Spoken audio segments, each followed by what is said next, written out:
আসসালামু আলাইকুম। খুবই দুঃখের সাথে আজকের এই ভিডিওটি আমাকে তৈরি করতে হচ্ছে, যদিও এরকম ভিডিও আমার তৈরি করতে হবে সেটার জন্য আমি কখনো প্রস্তুত ছিলাম না। আমাদের বেইজিং হাঁসের খামার এবং আমাদের দেশি মুরগির খামারটা একেবারে শেষ হওয়ার পথে। টোটাল 98টার মতো আমাদের বেইজিং হাঁস ছিল। এই বেইজিং হাঁসগুলিতে আলহামদুলিল্লাহ ডিম দিচ্ছিল, কিন্তু এই 98টা অরিজিনাল বেইজিং হাঁসের মধ্যে আমাদের এখন বেইজিং হাঁস আছে মাত্র 42 থেকে 48টার মতো, অর্থাৎ 42টা আছে একেবারে সুস্থ মোটামুটি একটু, আর যে 8টা বা 6টা আছে সেটা পুরোপুরি অসুস্থ আর কি।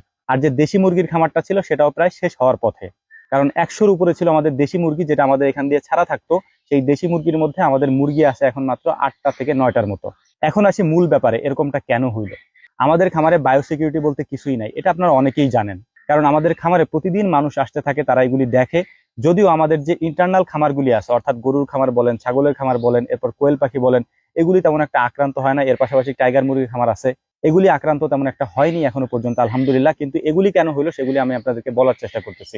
এগুলি হওয়ার একটাই কারণ, সেটা হচ্ছে যে এই বেইজিং হাঁসগুলি ছাড়া থাকে, অর্থাৎ এগুলিকে আমরা ছেড়ে পালন করি, আমাদের পুকুরে পালন করি, এবং এই সব যে জায়গা দেখতে পাচ্ছেন এই জায়গাতে ওরা ছাড়া থাকে আর কি। তো এইখানে মানুষের বিচরণ অনেক বেশি, এবং বাইরে থেকে যে মানুষগুলি আসে তারা এখান থেকে বিচরণ করে, হাঁটাচলা করে, ছবি তোলে, কোনো কোনো হাঁস কোলে তুলে নিয়ে ছবি তুলে। এরপরে দেশি মুরগির ক্ষেত্রেও একই অবস্থা। দেশি মুরগিগুলি যেহেতু আমরা ছেড়ে পালন করার চেষ্টা করি, ওই দেশি মুরগির ক্ষেত্রেও ওইরকমটাই হয়। তো এই দুইটা জিনিসই আক্রান্ত হয়েছে, এটা ভাইরাসের কারণে হয়েছে। আমরা যদিও এগুলাকে ভ্যাকসিন দেই, তারপর হচ্ছে যে ওষুধপত্র সবকিছু আমরা যেহেতু সচেতনতামূলক ভাবে আপনাদেরকেও বলি, তো আমাদের যে সচেতন সচেতন থাকতে হবে সেটা তো আমরা জানি। কিন্তু তারপরে একটা জিনিস আমাকে অনেকেই বলছেন যে ভাই বায়োসিকিউরিটির ব্যবস্থাটা করেন, কিন্তু আমার পক্ষে সেটা সম্ভব হয় না। এত মানুষ যখন আসা যাওয়া করে তখন আমি বায়োসিকিউরিটির ব্যবস্থা কেমনে করব বলেন। আমার বলতে খুব কষ্ট হচ্ছে, কারণ এই হাঁসগুলাকে আমি একেবারে ছোট, একেবারে আপনারা দেখছেন যে জিরো সাইজ থেকে আমি পালন করা শুরু করছি, সেখান থেকে নিয়ে আজকে হাঁসগুলো ডিম দিচ্ছিল। এমতো অবস্থায় হাঁসগুলোর অবস্থা এরকম দেখে আসলে মানে আমি হয়তো আপনাদের সাথে কথা বলতেছি, মানে ভেতরটা আমি আপনাদেরকে বুঝাইতে পারবো না যে আমার কেমন লাগতেছে। এক একটা হাঁস যখন আমার সামনে একেবারে কবুতরের বাচ্চার মতো ছটফট করতে করতে, যে দেখেন আমার সামনে এই যে এরকম ছটফট করতেছে, মানে ভিতরে অনেকগুলো হাঁস আছে এখনো। তো খারাপ লাগার বিষয়টা আমি আপনাদেরকে বলতে পারবো না, বোঝাইতে পারবো না। তো যাই হোক, সমস্যা নাই। আমি ধৈর্য ধারণ করার চেষ্টা করতেছি যেন আল্লাহ তাআলা এই সমস্যা কাটিয়ে ওঠার তৌফিক দান করেন আমাকে। হাঁসগুলো এখন ওই যে কেমন করতেছে দেখেন, এরকম দেখলে কার না খারাপ লাগে বলেন। এগুলোকে আমি ছোট থেকে পাইলে পুষে বড় করছি, তো তো খারাপ লাগতেছে আর কি। কিছু করার নাই। তারপরও কাউরে বোঝানো যায় না আসলে, যারা আমাদের এখানে আসেন এই হাঁসের সাথে, মানে হাঁস ধরে তারপর হাঁসের সাথে ছবি তোলা, মানে কি বলবো, আর আসলে কিছু বলার নাই।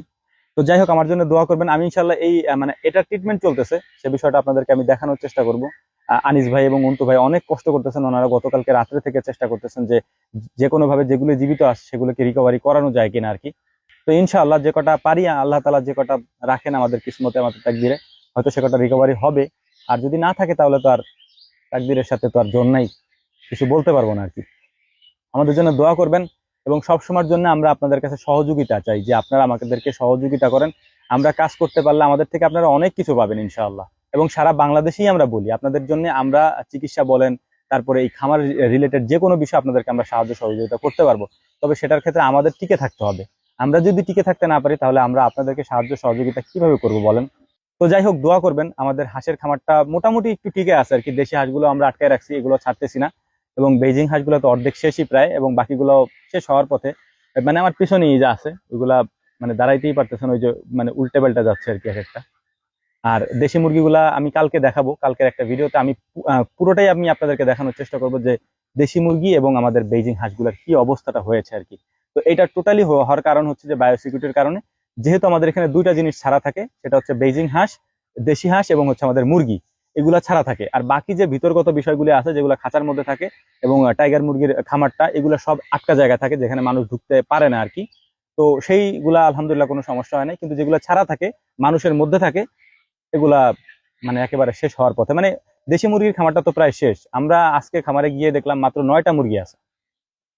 এটা আসলে কি বলবার বলেন। তো যাই হোক, আমাদের জন্য দোয়া করবেন, আল্লাহ তাআলা যেন এই সাময়িক সমস্যা আমাদেরকে কাটিয়ে ওঠার তৌফিক দান করেন। ওমা তৌফিকি ইল্লা বিল্লাহ। নাসরুম মিনাল্লাহি ফাতহুন কারীব। ওয়া আখিরু দাওয়ানা আনিল হামদুলিল্লাহি রাব্বিল আলামিন। আসসালামু আলাইকুম ওয়া রাহমাতুল্লাহ।